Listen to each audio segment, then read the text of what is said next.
Good evening, everyone, and welcome to the Book Club of California's live online program for Monday, September 20th.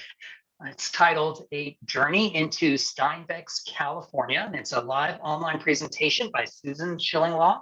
She's an author and a professor of English at San Jose State University. We're going to be getting started in just a moment or so, but if you are here for this Book Club of California presentation, you're in the right place. Sit back, relax, and just be patient. We will be starting in a moment or two. Thanks.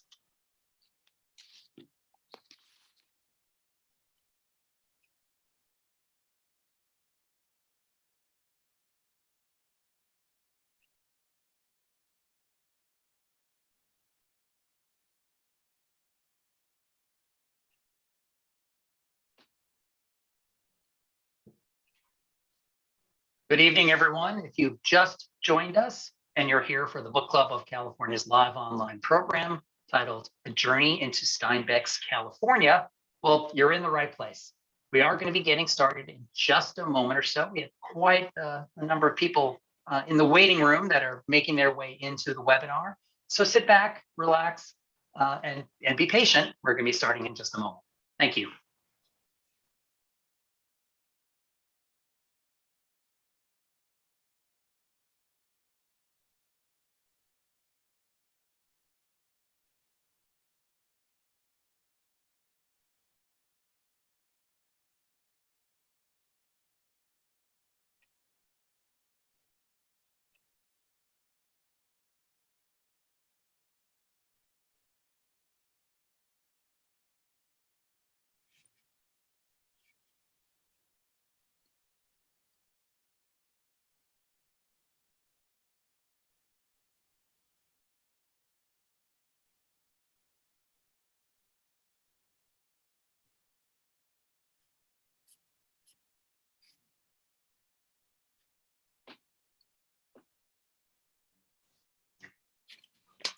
So it's just a few minutes past the top of the hour, and I think we'll get started and we'll let participants join us while we're in progress.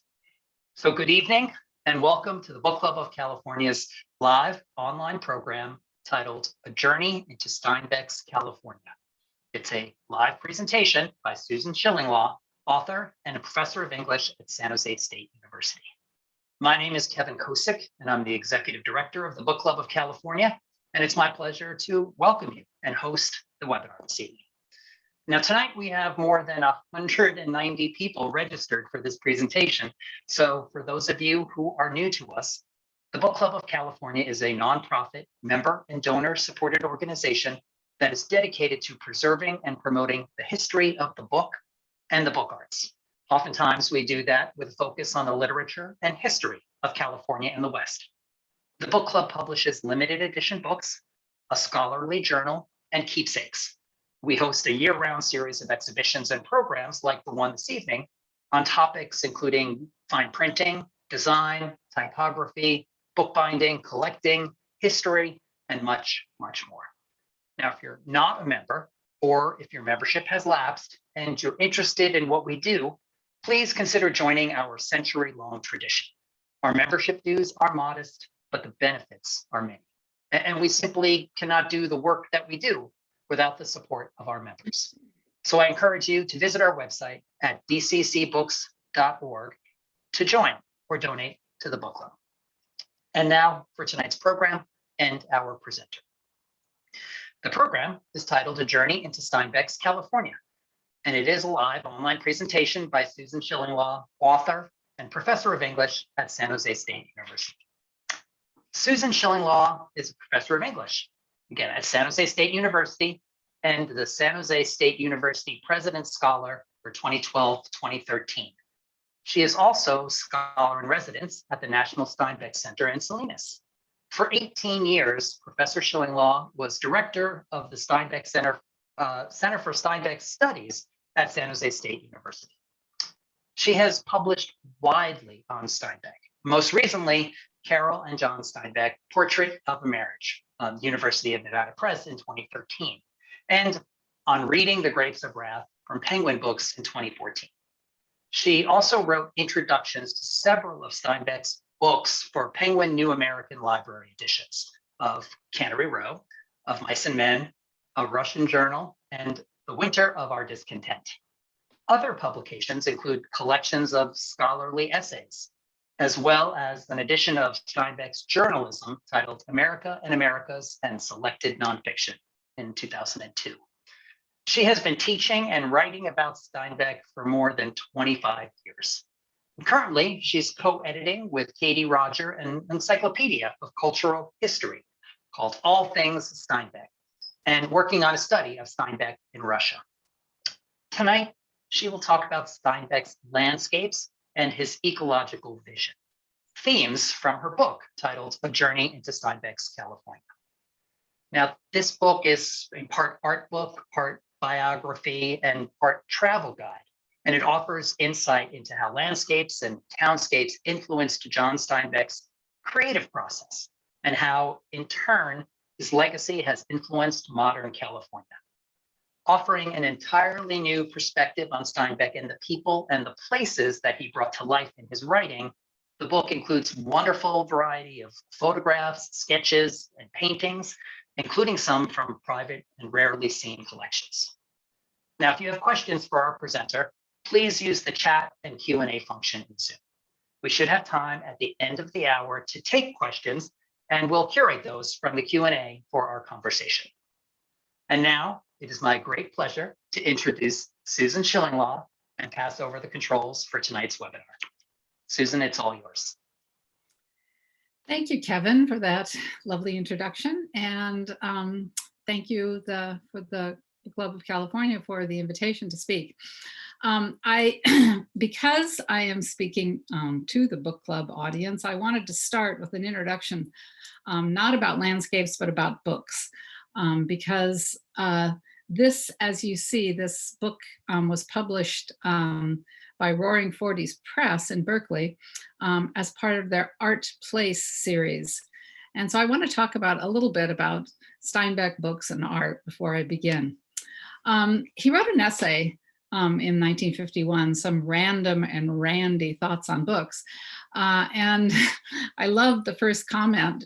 He meant book covers, but still in the age of COVID, we do get packages of books. This is the age of the package, which seems quite relevant. American books constitute packages, and I imagine the same rule applies to pillboxes and canned food, must apply to books. He's being, there's some levity at the beginning of this, but then he turns to serious thoughts about books, and he really wasn't a book collector, and he didn't really like specialty books. He did like the 25-cent book. And he was very serious about his love of books and his love of reading. It's wonderful, even today, that with all the competition of records, of radio, of television and motion picture, the book has kept its precious character. A book is somehow sacred. No other form save music can so invite the mind and the emotions. And no other form, same again, music invites the participation of the receiver as a book does. Now, I'm going to come back to that term participation because it's really essential to kind of his theory of reading too, that his books invite the reader into the text and into the landscapes themselves that he evokes so vividly. He does also speak, however, about format. A book should feel good in the hand and gladden the eye. And I think this is exactly what the Book Club of California has endeavored to illustrate its books with commissioned art or unpublished illustrations. And I must say the visual quality of Steinbeck's art or his landscapes has inspired some very, very lovely books, illustrated texts. Tortilla Flat, the first edition was illustrated, and there was a later edition by Peggy Worthington with these lovely oil paintings that became illustrations of the book. Part of this is because Steinbeck's publisher, Pascal Covici, loved beautiful books, special edition books, illustrated books, etc. So he really, he was the instigator behind many of these Steinbeck's books. Steinbeck describes in Tortilla Flat the Monterey Bay as a blue platter. And I can't drive over the hill in Monterey without seeing that. I think that's some of the power of Steinbeck's landscapes, that he helps us see much of California, certainly Central California, in a new way. So here, talking about the paisanos, they walked side by side along the dark beach toward Monterey, where the lights hung necklace above necklace against the hill. Again, that is exactly what it looks like today. The sand dunes crouched along the back of the beach like tired hounds resting, and the waves gently practiced at striking and hissed a little. So these illustrations are, striking, and I think really capture much of what the charm of this early book, published in 1935, and it was Steinbeck's first financially successful novel. Here's Pirate and his dogs. In this illustration, Pirate does look like a dog slumbering, which is one of Steinbeck's points in his career when I talk about Steinbeck and ecology, that humans really are another species, and they are very much related to animals. We're not separate. We don't lord over the beasts, but we are a species on the earth with the beasts. And this does illustrate that. Another wonderful book is The Red Pony. It was published in 1937 by Covici. 699 copies with a slipcase and that little pony embossed on the cover, and all were signed by John Steinbeck. I think Steinbeck went to New York in 1937, and I think Covici just sat him down and said, sign. So he did 700 copies. Later, Wesley Dennis illustrated it. The Pearl famously was illustrated by Orozco. And again, this was, I think, spearheaded by Covici. So he has these wonderful ink drawings in the book, published in 1948. And then finally, The Grapes of Wrath, this wonderful, wonderful illustration of the cover of The Grapes of Wrath. It was offered for sale, actually, in about 1990 for $50,000, which of course seemed like a lot when I was director of the Steinbeck Center at San Jose State. And of course, the university funds aren't often spent on, book cover paintings. But so I don't know who owns it now, but it's by a California artist named Elmer Hader. And again, I think Covici and Steinbeck agreed on the cover, which really captures so much about the book: travel, the road, families, the vision of California, that blue mountains in the distance. And the landscape is so powerful in the book and in the cover. And Covici went on to publish The Grapes of Wrath in a limited editions club edition a year after, the Viking edition. And the introduction to this limited editions club edition of The Grapes of Wrath says, this alliance between artist and writer is one of the happiest and wisest that has been effected in the annals of American illustration. The illustrations were done by Thomas Hart Benton, who also did the illustrations for the movie posters and a movie press book that was used to publicize the film. And he was known as an artist of the people. He had gone around America drawing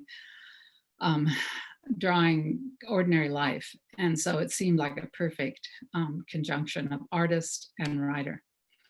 So this is Pat Covici. And he was Steinbeck's editor really from 1936 until into the 60s, early 60s. And this kind of testifies to their friendship and what this editor-author relationship, that's not as common today as it was then, was like. And Pat wrote Steinbeck on his birthday in the late 1940s. I should be with you today on your birthday, Pat writes, because I shall always be glad that you were born. And if I should leave before you, which is reasonable, I shall convince St. Peter to give me a hand press to work with.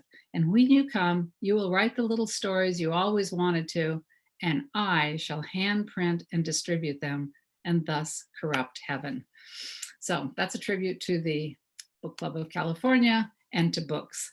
And he also published a leather-bound copy of The Grapes of Wrath that was used as a fundraising instrument or offer for Helen Gahagan Douglas. She had a auction, and they were auctioned off to Hollywood celebrities in order to raise money for food for the migrants. So here's Ricketts talking about what kind of leather to have on these specially bound copies. So 15 numbered and signed copies. To honor Pat, Steinbeck gave him the manuscript of East of Eden and wrote the journal of a novel, his account of writing the novel, to Pat. And he carved a box for him and put it all in a box. And that box is on the cover of the first edition of Journal of a Novel. So it was quite a close relationship. And that love of the book, I think both Pat and Steinbeck shared. So with that, let me turn to my own discussion of art and place and what that meant in Steinbeck's work. But this cover is actually, this is the first edition of A Journey into Steinbeck's California. It has gone into, it's now in its third edition. It was originally published by Roaring Forties Press in Berkeley. And now, unfortunately, during the pandemic, that press no longer exists, but it was taken up by West Margin Press, for which I'm very grateful. So it's still in print. But the cover was done by an artist, a local artist here named David Laguerre. And his vision of the coast and Central California is so very similar to Steinbeck's because he captures a lot of the pastoral quality of and the potential of this landscape. So with that introduction, let me tell you what I'm going to talk to you about in terms of landscapes today. I do want to talk about what the title of my book means, what it means to have a journey through Steinbeck's California. I think really Steinbeck does help us see California. I came here from New York in 1984, from Buffalo, New York, and took over as director of the Steinbeck Center 3 years later. And really, Steinbeck taught me to love California. I saw the state through his eyes. And I think that's what he does for many readers. I think that's one of his legacies, that he helps us see. And partly that's because of the text, the quality of his descriptions, the ones I just read you, for example, from Tortilla Flat. And partly because he insisted on a layered sense of place, that all of his books were layered. They're full of detailed descriptions. They're about connections between people and the land. They're as much about natural history as they are social history. And they also kind of evoke a spiritual sense of nature, that somehow nature is more than just the physical aspects of nature, but also a sense of holistic connection among people and nature and spirit. So I want to talk about that layered sense of place in terms of Steinbeck country. Steinbeck country is variously defined, either as Salinas and King City or Monterey. For Steinbeck, it was always Salinas and Monterey because his family had a summer home on the Monterey Peninsula. But he lived also in Los Gatos. That's where he wrote The Grapes of Wrath. He traveled to Mexico. He spent a lot of time in Mexico, not only on the Sea of Cortez trip, but also working on the films of The Pearl, the film and the novel of The Pearl, and later on Viva Zapata. So he was really, Baja California and Alta California were equally part of Steinbeck country. But today I'm going to talk about Salinas, King City, and Monterey Peninsula. And I think roads are really important, and restlessness is really important in understanding Steinbeck. He really took to the road a lot. The road really kind of 101 bisects Steinbeck country, if you think of it as the road that connects San Francisco, where he spent a lot of time, both when he was a student at Stanford and later in the late 20s, down to Paso Robles, where his parents lived and were married. Or Route 66 is a road book, and he wrote other travel novel narratives, Sea of Cortez, Russian Journal, Travels with Charlie. So journeying is a kind of a quintessential quality of his books. I also want to talk about his ecological perspectives, particularly in To a God Unknown, but equally significant is Sea of Cortez in that regard.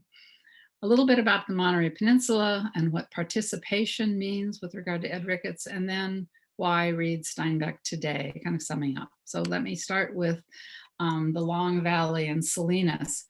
Steinbeck really early on decided he wanted to be a writer at age 14, and he really was committed to putting his slice of California on the map of the world. He was born in 1902, and in 1902, the California writers that most people would have recognized were Jack London, Frank Norris, Mark Twain, and Roughing It, and some of the things he wrote about California, but nobody had really written very much about the Central Coast. And that's why he insists on, that he is going to be the voice of this region. My country is different from the rest of the world. It seems to be one of those pregnant places from which come wonders. I was born to it, and my father was. Our bodies came from the soil, our bones came from the limestone of our own mountains, and our blood is distilled from the juices of this earth.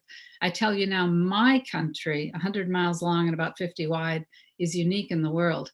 Now, that sense of claiming the country, even so much as to lie, because his father was not born in California, he was born in Florida. So he has to move his father out to out west to kind of claim the country and the space. He writes these stories in the Long Valley, which he wrote in 1934, most of them. And this ledger is at San Jose State University. But you'll notice that how clean these manuscripts are. Once he started writing, he kind of wrote in his head before he committed to paper. And he really had this kind of a vision of what he was going to say before he wrote it. So that's one of his stories. So he intended to put Monterey Peninsula, Salinas Valley in the literary map of America. And so you see that, that sense, a lot of his books map the place he's going to talk about at the opening of the text, certainly Grapes of Wrath, East of Eden, the first paragraph of East of Eden, he kind of maps you, he locates you. The opening of Cannery Row, he locates you in place. So mapping is really what he's up to in terms of trying to describe these places in his country, my country, the Salinas Valley. I love Rebecca Solnit's book about San Francisco, Infinite City. And I think Steinbeck in mapping is inviting us she says in a way that text and pictures are not, but I think maps are a kind of entree into Steinbeck's books, and then he used text and visual pictures as well. And I think his places, his layered sense of place is inexhaustible, and there are various ways to map his places, because Steinbeck is always including bits of history, certainly natural history, social history, science, art. So he weaves in a lot of references in terms of mapping places. Now, just a little biography here. This is Steinbeck's house in Salinas, where he was born. It's now a restaurant, but it looks like it's a very stately place, that his family would have been wealthy. They were not wealthy, they were middle class, but his mother wanted to live on the grandest street in Salinas, Central Avenue, and so that's where his grandparents helped them build this house. He loved home. He loved his family. He had 2 older sisters, 1 younger sister, and they were very, very close all of his life.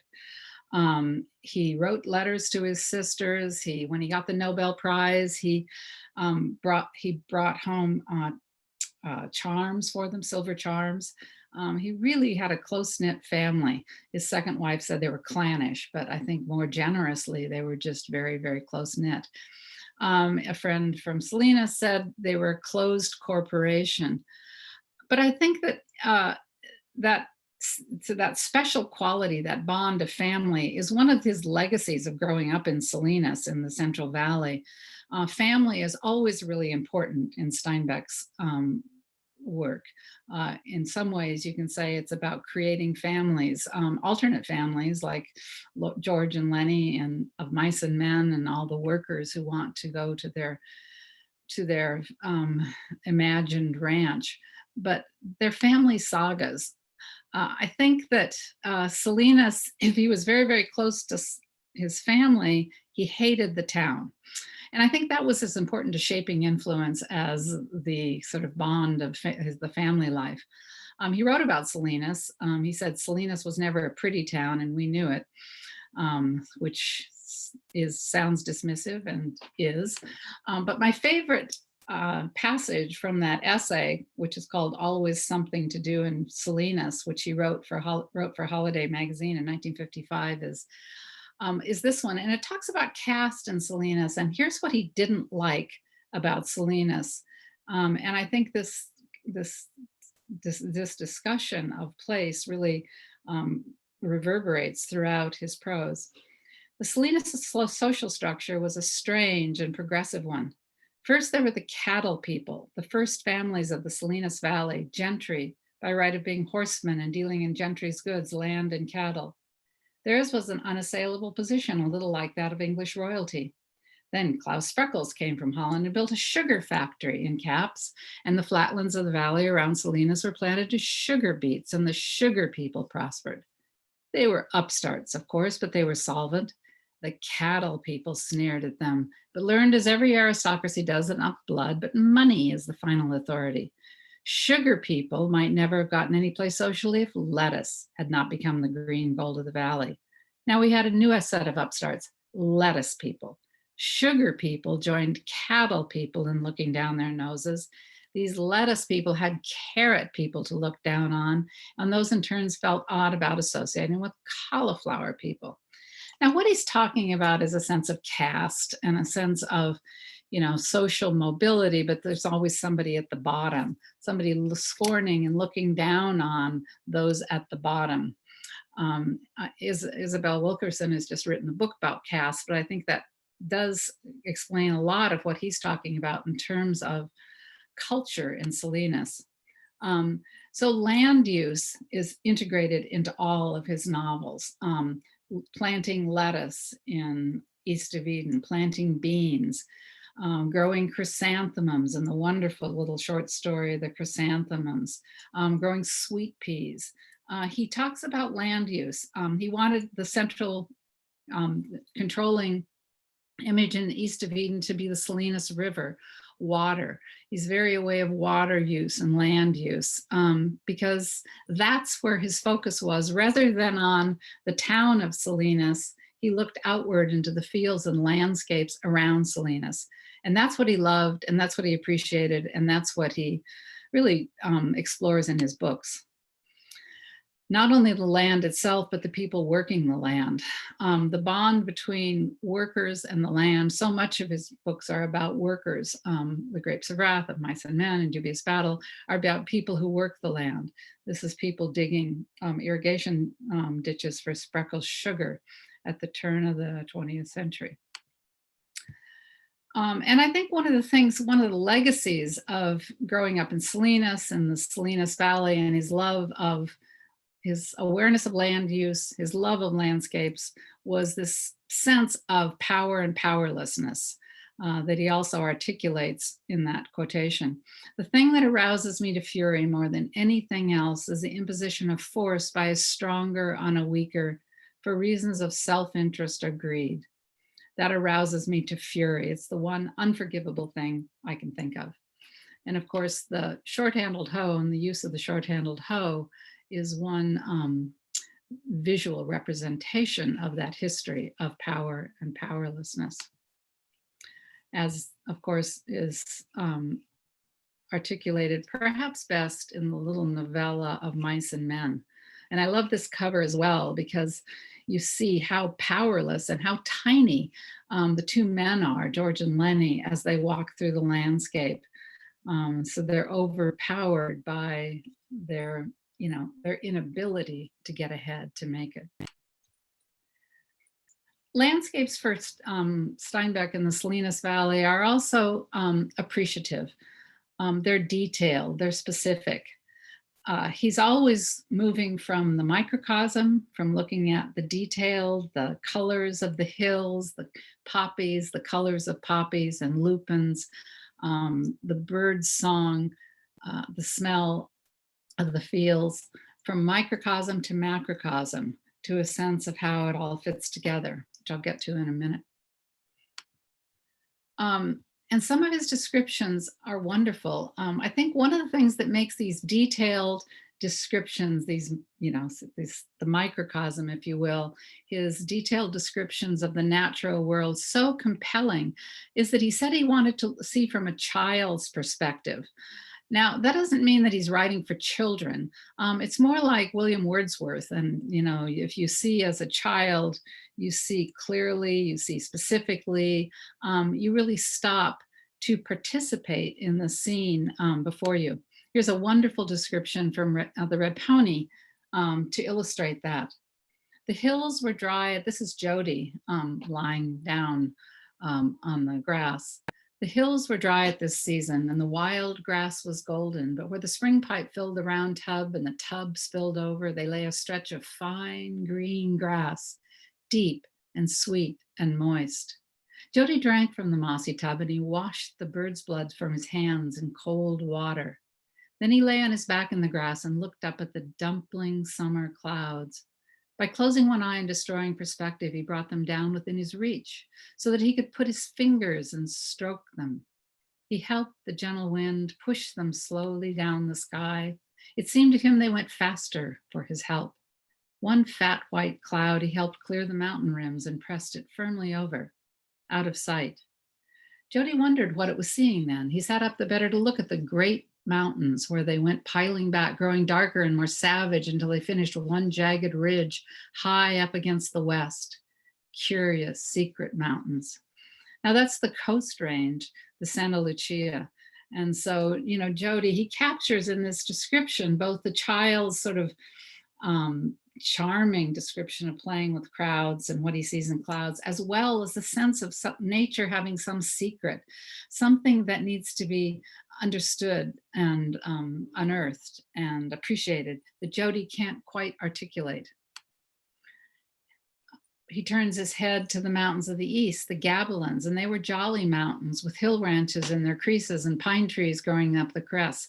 People lived there and battles had been fought against the Mexicans in the sloped.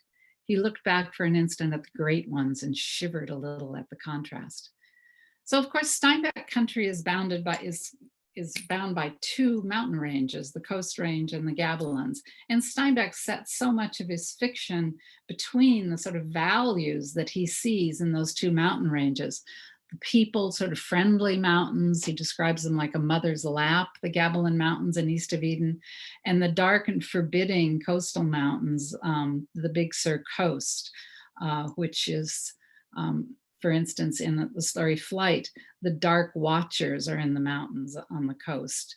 Who knows what the Dark Watchers are, but there's some kind of sense of a spirit or some mystery in those mountains. And so between reality and mystery, between the settled and the mysterious, Steinbeck locates his fiction in that territory. He did have a red pony himself. I love this picture.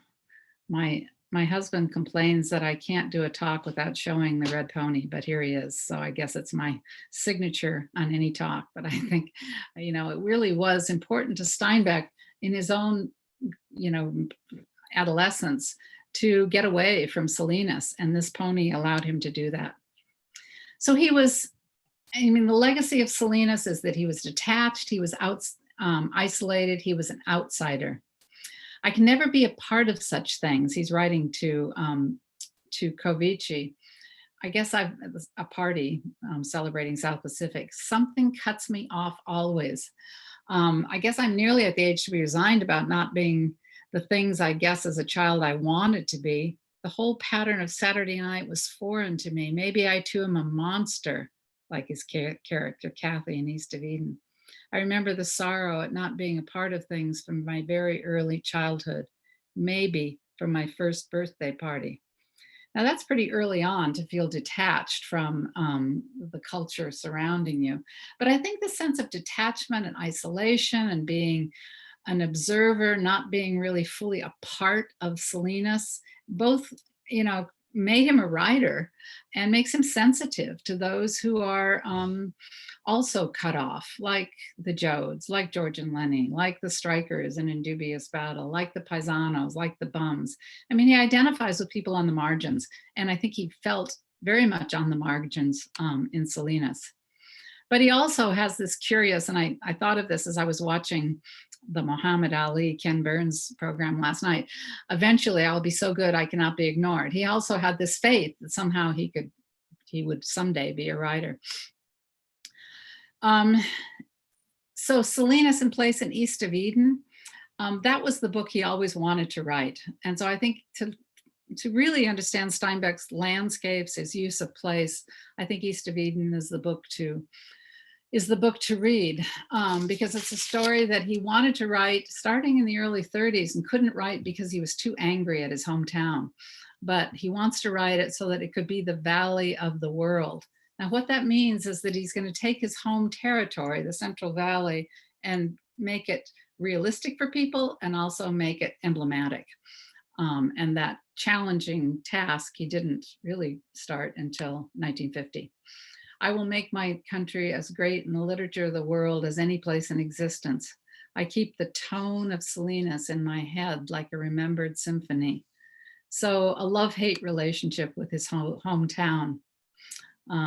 This is the Salinas River, of course, which is the organizing principle, or wanted to be the organizing principle of East of Eden.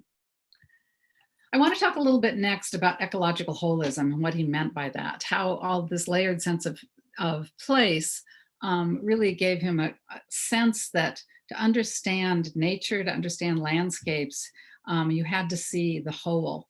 One friend of his said, in writing about their perspective in the early 30s, we were living at that time in a wounded organism, and it was going to get a lot worse by war.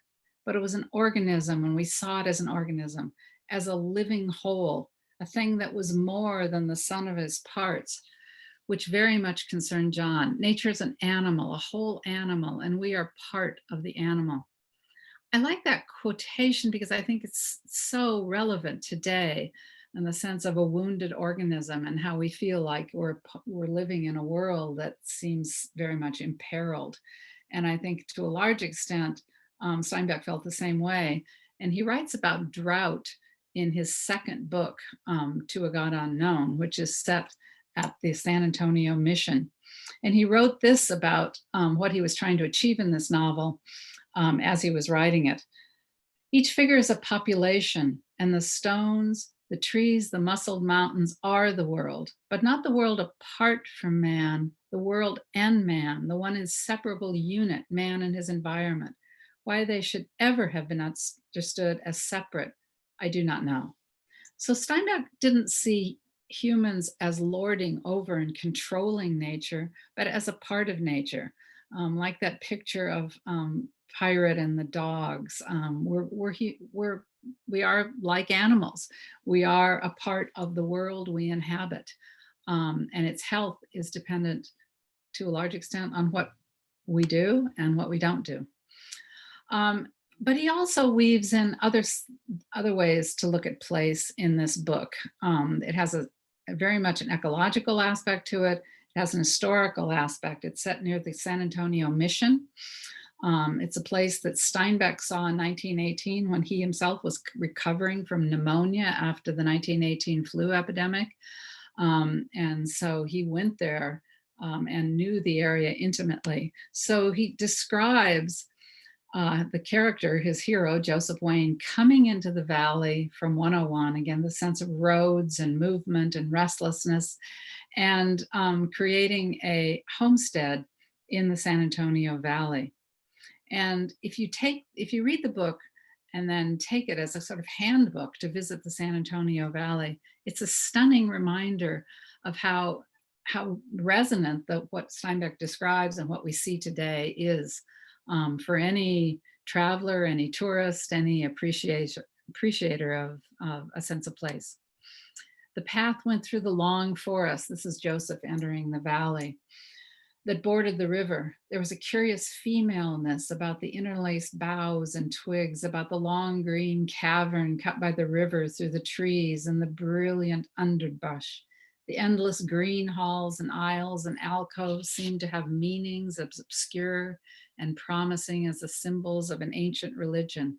So you see again this quality in Steinbeck of being very precise, and describing what he sees, and then also suggesting that there's a kind of spiritual or religious aspect to nature as well. That's part of seeing it whole. Joseph gained the ridgetop and looked down on the grasslands of his new homestead, where the wild oats moved in silver waves under a little wind. The little clouds were massing in the sky. So because this was actually Hearst's hunting ground and is now owned by the military, it's still relatively pristine. So you see pretty much what Steinbeck saw. This is the cover, again, back to art and place and how visual Steinbeck's prose is, and how much his friend who drew this cover appreciated the vision that Steinbeck was trying to evoke in the book, that we are a part of the places that we inhabit. So you see the mountains, the Big Sur Mountains, look like Joseph, like a reclining Joseph on the hill. So he is really evoked. As Elizabeth, Joseph's wife, said, the people and the hills and the earth, all, everything except the stars are one, and the love of them is strong, like a sadness. So that ecological holism is something that this book really articulates. Back to this quote that I started with earlier, because I think it's interesting to see the whole quote, "My country is different from the rest of the world." He was aware that Robinson Jeffers was doing something of the same thing that he was doing. Jeffers came to my country and felt the thing, but he translated into the symbols of Pittsburgh. Steinbeck sort of scornfully dismisses Jeffers' poetry, which he actually really quite loved. I cannot write the poetry of a Jeffers, but I know the God better than he does, for I was born to it and his father was. That's a little bit of competitive edge there, but he feels like he can articulate what land and place and living in place means better than Jeffers, or he wants to believe that. Now, as he was writing, I'm not going to talk about this, but as he was writing To a God Unknown, he talked extensively with his friend Ed Ricketts in Monterey. Joseph Campbell came to visit in 1932. They were all reading Robinson Jeffers together, and Jeffers is really woven into the landscapes of To a God Unknown, which are basically Big Sur landscapes as well. Another interesting story that I'm just mentioning in passing. I now want to turn to Steinbeck's peninsula landscapes, because Steinbeck country and the landscapes that he described, he's as much entranced by the sea as he is by the land and those two mountain ranges and the Salinas River. So his peninsula landscapes, described in Tortilla Flat, Cannery Row, Sweet Thursday, are about sort of enclaves of sort of marginalized people, marginalized characters. They're all kind of loose jointed books, little narratives kind of threaded together, expansive, and they mirror really what the kind of diversity of the Monterey Peninsula itself. He says, I'm a water fiend. That's why I need these fish bowls. He was kind of reduced to fish bowls at a low point in 1948. Water is everything to me. But I think he really was a water gazer. Cannery Row really celebrates being on the coast, being on the edge of the world. It's like Continent's End, Jeffers' poem about standing at the edge. And how do you write about the edge of things? And I think he does that in Cannery Row. It's always set at a kind of the hour of pearl, which is between light and dark. Again, this kind of liminal space between land and sea. And that's the landscape he wants to capture in Cannery Row. In the gray time after the light has come, before the sun has risen, the row seems to hang out of time in a silvery light. The street lights go out and the weeds are brilliant green. The corrugated iron of the cannery glows with the pearly lucence of platinum or old pewter. So I think that that light is really important in Cannery Row, that liminal space. And I think also the way he wants to map Cannery Row, to really locate it, is significant. As I said, this opening sentence is really a map. Cannery Row in Monterey in California is a poem, a stink, a grating noise, a quality of light, a tone, a habit, a nostalgia, a dream. And the question is, how can it be all those things? How can you map all of those things in one book? And I think that's what Cannery Row attempts to assemble all those parts. The history is the stink and the grating noise. That was the canneries. The quality of light is that liminal place, the edge. The tone is the people speaking, the habits. The nostalgia is his own feelings about the place as someone who used to live there and is coming back. The dream is again the intangible. So how is Cannery Row all of these? I love covers, both US and foreign, of books, as I started this presentation with. The reviewer, a local reviewer from Monterey, thought the first edition cover, the one to the left of Cannery Row, was terrible because it looked like an East Coast sort of wharf, nothing like Monterey. This English version in the middle gets it better, with the frog hunt being central. And the other one just puts the 25-cent book that Steinbeck loves, puts the woman, the brothel, on the front. So take whatever story in bits and pieces you were. But the dominant metaphor of Cannery Row, and I think this gets again back to Steinbeck's landscape and what he's up to, is the intertidal. He tells you that in the opening. He says, I'm going to gather up the specimens of Cannery Row, the bums, Mac and the boys, Dora Flood, who was a madam of the House of Prostitution, that's also on Cannery Row, both historically and in the text. They were on Cannery Row. And of course, Ricketts, who lived on Cannery Row. These are all the specimens that he says he's going to gather up in the places. This was the Dahlia Garden, where the gopher is at the end of Cannery Row. And gather them up as delicately as you gather flatworms from the intertidal. So he starts this book telling you how to read it using a natural metaphor of the flatworm, of collecting in the intertidal. And that's how you read, and that's how you see the place, Cannery Row, and see the landscape by looking at it as his friend Ed Ricketts would have looked at it. Now, I don't have too much time left to talk about Ricketts, but I think he's obviously important in Steinbeck's development as a writer concerned with landscape and place. They went together to Sea of Cortez, of course, in 1940. They were close friends throughout Steinbeck's career. They met in at least 18 years of Steinbeck's career. They met in 1930 when Steinbeck moved back to the peninsula to live in his family's summer home, and try to write. He'd only published one novel. He wasn't very successful financially. And he met Ricketts that year, and they were soulmates.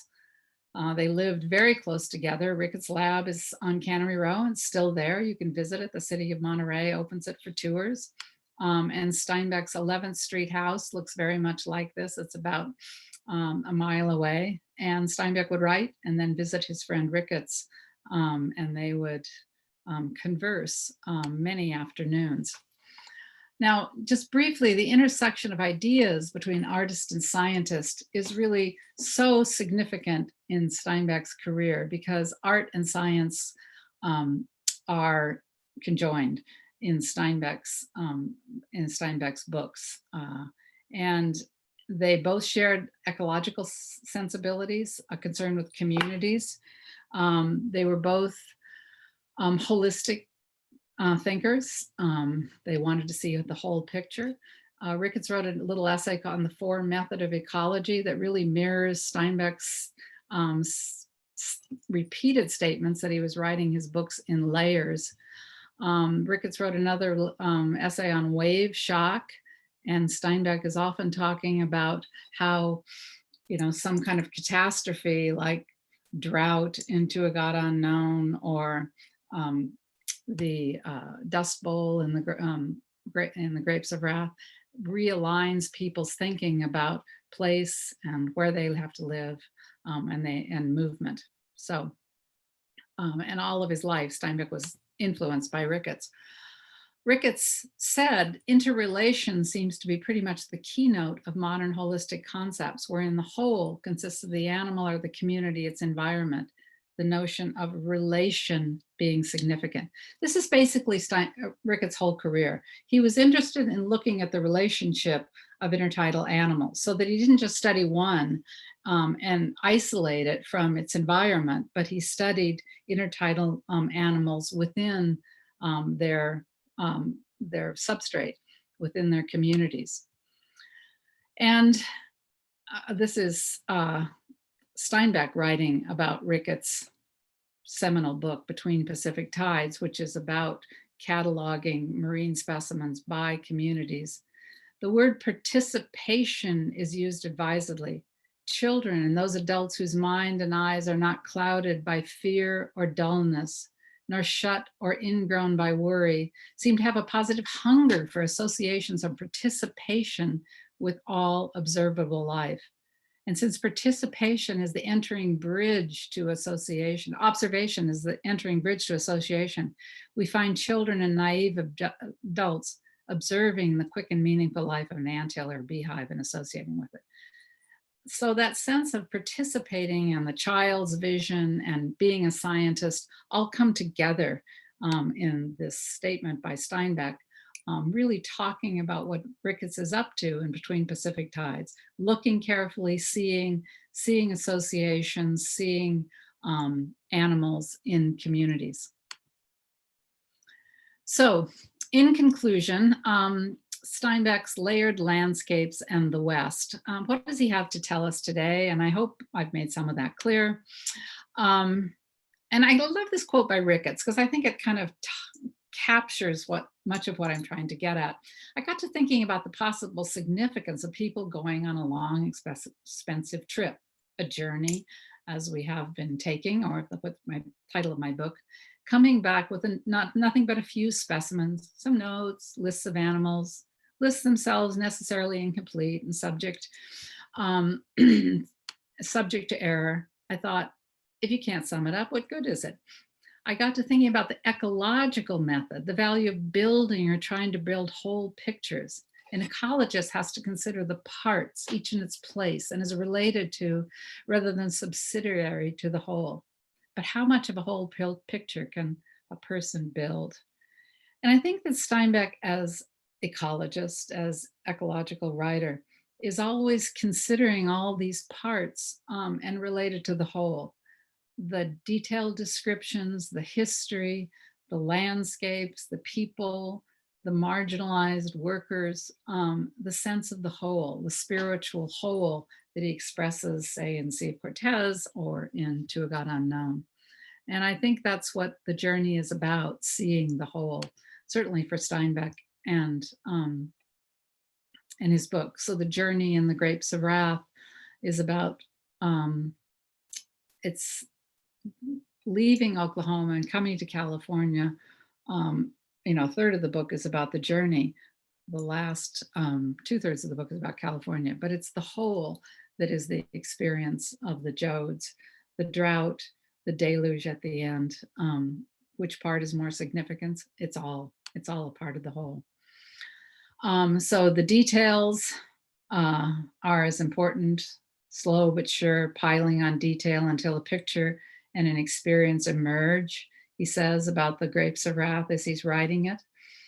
Pile on the details and something larger emerges. So it's just what Ricketts was saying, that the pieces have to come together until something larger emerge, until the whole throbbing thing emerges. And that's really what Steinbeck's up to in the Grapes of Wrath. Stay with the detail and then the whole emerge. He wrote a lot about journeys, Travels with Charlie. I'm actually editing a book on essays about Travels with Charlie now, which I think is an important journey about the meaning of America and important for today. But again, he wants to look at people as part of the background, as part of the landscapes. Again, another way to look at holism and ecological holism. So to end, Our Father who art in nature. He writes that in Cannery Row, and I think that is a kind of a summary statement of his ecological perspective and what he believes is important in looking at landscapes to see the whole. Okay, thank you very much, and I'd be happy to take any questions. Okay, I'm back. I'm back. You're back. I'm back. You probably thought I wasn't coming back. No, I was taking so back. many notes. There were so many great little quotes there at the end, but I want to make sure we tie back in. But I want everyone who is still here, we have lots of people still listening and viewing, to take this time to go to the chat or the Q&A and post your questions or your comments or any kind of feedback. I see some stuff in there, and we're going to get to that in one moment. But I do want to just start with a huge thank you, I guess, for really sharing, first sharing Steinbeck's words on books and book production and packaging and kind of book making. And it was, the levity in that was great, but also kind of the serious thoughts on his love of reading. I think you said that he had a great love of reading, and that is just perfect for a book club of California audience, right? The sacredness of the book. And I will say, a couple people have noted this in the chat and Q&A too, that they really loved hearing you read some of Steinbeck's words, some of the passages. So there's lots of great feedback on that. Very inspiring. And a couple of people have said you've totally inspired a whole new reading or viewing, even of some of the movies of his work, with now a whole new focus, right, on the land and water and art and people as part of place. So that's great. So thanks for doing that. Mm-hmm. Let's get to some of these questions here. And this couple people have asked this question. It really has to do with the people who influenced Steinbeck, or people that he has made an impact on in terms of his influence. Someone asks, did Steinbeck have anything to say about William Saroyan's work or him as a person? Because both were kind of writers operating, moving around the same time in Central California. And was there any kind of interaction there? Or he was aware of Saroyan's work, and he did say something about, didn't Saroyan, he turned down something, and Steinbeck respected that. So I don't have the exact quote on the top of my head, but I know he was very much aware of, they weren't friends, but he was aware of Saroyan, yeah, and liked the Man with the Trapeze. I've forgotten the title. Daring Young Man. Daring Young Man. I obviously haven't spent much time with Saroyan myself, but I have. But Steinbeck respected him, yeah. It's in terms of the people who influenced Steinbeck's work early on. Can you tell us a little bit about that? Where did he get? They were right. There was a man named Don Byrne who wrote this musical kind of prose. He was very much influenced. He once said that he wrote all of his books listening to music, and they are all based on the mathematics of music. Again, I'm not quite sure what he meant by that. He never explained it structurally, but Ricketts also was very much interested in wide range of music, from the Gregorian chant to Bach. So I think that he early on liked musical prose, but he was very much influenced by the King James Version of the Bible. His wife, Carol, liked Willa Cather very much. And so I think that Willa Cather's prose helped him simplify his own prose so that it wasn't quite as ornate as it was in the first couple of books. So it became more pared down. And I think the prose that I read from the Red Pony, I think the Red Pony represents some of his mature prose. He was very much in control of those stories. You mentioned a little bit, I mean, this was clearly a representation about the landscapes and the art and ecology. And you mentioned a little bit about his family. Can you tell us a little bit more about like the young John Steinbeck? Well, I mean, he wasn't really a loner, but that's why I said he felt, to say I don't feel a part of things since my first birthday party is quite a statement. But I think he felt a little bit detached. He was an observer. He watched. He didn't feel like he was a part of, his high school, any groups. Uh, he had friends. He wasn't lonely and cut off. But I think since he always wanted to write, and he always did write, I Mm, just think he looked at himself as a bit separate as well. mm. Close to his family, but detached from his town. But he was creative, imaginative, bit of a troublemaker, a bit lazy, didn't do very well in school. Went to Stanford from 1919 to 1925, but he never intended to graduate. He was just wanted to take the courses that would help him be a better writer. Took history courses and some writing courses, but he didn't really want to go to school. His mother wanted him to go to school. I think the question comes from people trying to understand maybe where the impetus for the detachment was, right?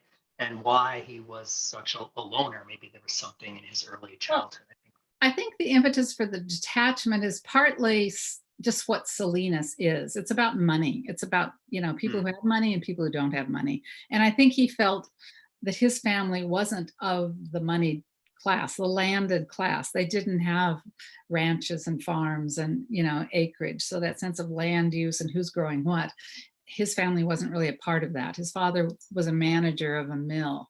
And then the mill failed, or he lost his job because the mill closed. And so he felt embarrassed. His father, when he was a teenager, his father didn't have a job. And he felt very much, and he had to work in the feed store, and he was humiliated by that. So I think he felt very much, you know, separate from some of his classmates, from the structure of Salinas, power versus yeah, powerlessness. He was on the outside of all that. So, yeah, and then that I think that that's nature, he was just an outsider. Yeah. yeah, that slide about the cast, right, from Always Something Right. to Do in Salinas was pretty powerful about the lettuce people and the cattle people and the cauliflower people and the Yeah. sugar people. I think Yes. you could really get an idea of how he felt about all of that, Mhm. which is great. There's a great question here about the indigenous people of California. Did they ever factor into any of Steinbeck's writing? They do. It's a really interesting question. I think, uh, he writes about them in To a God Unknown, most, I suppose, most expansively, because there are Mm, Native people who live in the mission. And so he's very much aware in that book of the Catholic Church, of the Native people, of the Mexican presence on the land. And he sort of weaves that in. They're not a focus of the book, but he's aware of the history. And it's interesting because the native people, um, they they kind of represent ecological holism. They kind of they dance with the rains coming, and so there's kind of an acceptance of the cycles of nature that the natives have that the hero does not have. He wants to fight it. He wants to, resist the drought. He wants to make rain come. He thinks he can force rain to come by sacrificing mm, himself, which he does. But the native people have a more sort of cyclical understanding of drought and rain patterns in California. There are also native people uh, of course, in Sea of Cortez, when he writes about the natives in Sea of Cortez. It's a complicated subject. In also in Grapes of Wrath, he talks about Native people owning the land. I don't think he's trying to write, racist portraits of Native people. I think he recognizes the land use, their cycles, and that the Native people of California, their land was taken by Mexicans, and everybody's taking land, so that's the history of mm. California. There's an interesting, since you just mentioned the Sea of Cortez, there's an interesting question about it. And the question is, how much of that book was Steinbeck's work and how much of it was Ricketts' work? Wow, that's a Thoughts really on that? That's a. I'm doing another presentation on Thursday, actually, for the Monterey Public Library about Steinbeck writing Ricketts. So I'm kind of talking about that, how he writes about Ricketts and how they write together. I think it's a really, really complex question, but very important. Sea of Cortez, the log portion was written by Steinbeck. However, he relied on Ricketts's notes. He tended to remember things in his head. He didn't take notes, or took scanty notes, and Ricketts took much more fulsome notes. And so Ricketts gave him his notes, and Steinbeck wrote the narrative. But if you compare what Ricketts wrote to what Steinbeck wrote in the log from the Sea of Cortez, the narrative portion, you can see that, and Ricketts said John did a great job of writing it. So Ricketts recognized that John was the writer, and Ricketts did the phyletic catalog. He was the scientist who looked up all the resources, went to the library in Mexico City to look up all the animals, and make sure he did all the scientific, did all the science, researched all the scientific background of the animals that they had discovered. So I think they were partners in that way, and they looked at themselves as collaborators, and they really respected the strengths of each. It gets controversial because Log from the Sea of Cortez does not have Ricketts' name on it, where Sea of Cortez, published in 1941, the first edition, is the phyletic catalog and the narrative, and that has both their names on it. So why did he take Steinbeck's or Ricketts' name off it? I think that was a decision made by Pascal Cavici, his editor, but also Steinbeck wrote a little essay called About Ed Ricketts, which is a marvelous tribute to their friendship. And maybe he thought that would make up for the name being erased. Interesting little drama there. So he had a really strong relationship with his editor publisher, right? What did he have relationships with any of the artists who were doing the illustrations for the books, for the book covers, for production, or were those just? No, that he didn't have a deep relationship with any of them. Certainly he liked Elmer Hader, who also did the cover for the Long Valley. He knew of his work, but he didn't ever talk about it. Orozco, he talked about a little bit, but not, he probably knew him when he went to Mexico, but there aren't very many references about Orozco. So he doesn't talk a lot about the artists that he worked with, more about the photographers. He worked with a lot of photographers. So trips to the Central Valley made with Horace Bristol, the photographer. He knew Dorothea Lange. He wanted to do a book with Dorothea Lange.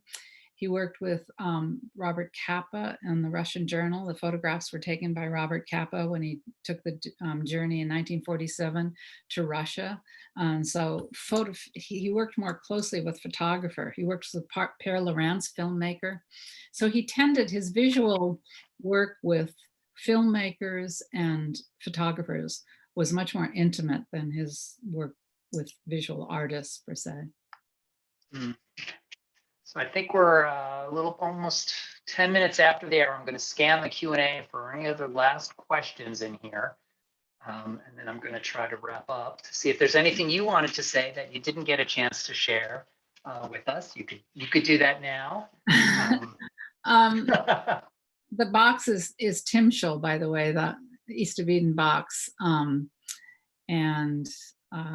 thank you for the your Hebrew letters. Right. Yeah. And I love George Sterling's comment about Robinson Jeffers. Yeah. Somebody else said his face looked like granite. A rock and a hawk were Jeffers' symbolism. I think he has this wonderful face. And thank you for saying I read Steinbeck well. That's a real compliment to me. When I was in third grade, our class put on the 12 Dancing Princesses, and I desperately wanted to be one of the 12 Dancing Princesses, but I had to be the narrator. So I always feel like the narrator is like the hidden behind a curtain and having to, read. So I wasn't pleased, but thank you. So it's nice to know that maybe those skills have some use in my life. Yeah. I would like say something about Steinbeck's Nobel Prize. He was awarded the Nobel Prize in 1962. It was controversial. Some people thought he didn't deserve it because they thought he was given the Nobel Prize for The Grapes of Wrath, which had been published, years before, in 1939. And Steinbeck has always been controversial because his prose is so lucid. And so a lot of critics will say it's not as complicated as Faulkner. Mm, It's not The Sound and the Fury. It's not as seemingly revolutionary as Hemingway in that prose style, which was so pared down. And Hemingway was so consciously experimental. Steinbeck was experimental too, and he was doing something of what Hemingway was doing, paring down his prose, but he was willing to write, take on anything. And so he did the play novelette of Mice and Men in 1937. He, you know, basically the structure of The Grapes of Wrath is basically, those inner chapters are often nonfiction and fiction. So he's writing kind of hybrid forms. Cannery Row is stitching together little narratives, very much like looking into the inner title. So he was willing to experiment. He wrote films, he wrote journalism, he wrote, letters, he wrote novellas. So I think that he was experimental, but he's not given credit for that. So I think he deserved the Nobel Prize. I think that readers are drawn to Steinbeck. They like reading him. That quote from Covici, the joy, the pleasure of the words, they're simple. He once said, I know so many words and I use so few of them. He loved clarity of expression. And I think his willingness to have each new project was something different really did make him deserve, or I think he deserved the Nobel Prize. So, but it was controversial. So, and when asked by a reporter if you just thought he deserved it, he said, frankly, no. So he was humble, even though humble for sure. he was a humble man, even though he thought eventually he would be a good writer. He was also humble. He didn't like awards. He didn't like to be lauded and praised. He just wanted to write. That's really all he wanted to do. Well, you want to answer one more question or look in the chat before I wrap it up here? Well, I would like to say also just a bit for the Western Flyer Foundation, the boat that Steinbeck and Ricketts took to the Sea of Cortez is being restored in Port Townsend, and it'll sail back to Monterey Bay and go up and down the coast as an educational vessel. And I think one of the things about Steinbeck's landscapes or Steinbeck's ecological viewpoint in his writing is best really articulated in Sea of Cortez, which blends science and literature, or science and art.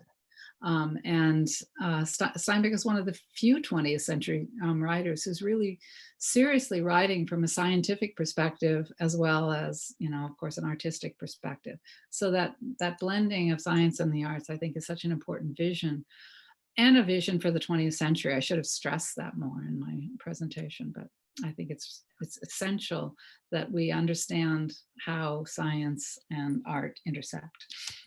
So that's what the Western Flyer is dedicated to. So check out the website, Western Flyer Foundation, more on that. Yeah, I think you definitely took us on that journey, right, for art and science and the future, and how important all that is, and how it's been kind of laid out there for us in Steinbeck's work. So I personally really appreciate it. As I said, and I have a whole new inspired desire now to kind of relive some of these works that I have read or even seen some of these movies, but years and years ago. And the idea that in the first paragraph, right, or on the first page, he basically lays out to you the landscape of the novel or of the work is something now that I could go back and look at and really appreciate and learn from. And I think others will as well. Mm-hmm. And the idea of the whole is the experience. Some of the things you said there at the end, and how he piled on the details and the larger emerges, are all just great things, for us to focus on it and remember. People as part of the landscape is what Steinbeck was writing about and sharing with us. So thank you for sharing. One more question I'll answer here, non-teleological thinking, because it was on a slide and I didn't answer it. Non-teleological thinking is thinking, and it was Ricketts' sort of focus as a scientist to look at things as they are, and not to ask so much why questions, which we often can't answer, but just what do you see? And that's sufficiently difficult, and that you can't look at always at the end of things. I'm always telling students, don't think about your grade, just appreciate the moment. Appreciate the class, what you're learning, what you're reading, etc. So non-teleological is not focusing on the end or the outcome, etc., but just focusing on what is, which is sufficiently difficult. So that's what that. And then yes, he did write a lot of short stories. He was good in the short stories. So hard to answer all these questions. Yeah. Well, I'm going to send you these questions afterwards, and if there's answers you want me to kind of share with some members, we can do that. I can follow up with you on that. I think there's a great a comment in here from one of the attendees. This is wonderful talk. Thank you. I might need to call in sick to work tomorrow and just spend the day reading Steinbeck, which I think is a great way to tell how great a job you did and how inspired so many of our attendees are this evening. So thank you. Thank you so much for sharing your work with us. We really appreciate it. Thank you, Kevin. And thank you for showing the red pony too. That you should always show the red pony when you can in a presentation. I will tell my husband that you have to do that. Okay. It's a big winner, So thank you, Susan, so much. And thank you everyone for attending this Book Club of California program tonight. Please join us for our next online program titled Arthur Schick, Soldier in Art, on Monday, September 27th from 5 to 6:15 p.m. here on Zoom. And this will be another live online presentation by Irvin Unger. He's an author, a bookseller, and the founder of Historicana. You can register for this event online at bccbooks.org/programs or using the link in the weekly programs emails that you may be receiving from the book club. So again, thank you all for joining us this evening. Thank you, Susan. This was terrific. I hope everyone has a wonderful evening. Be well and take care of yourself. Good night, everyone.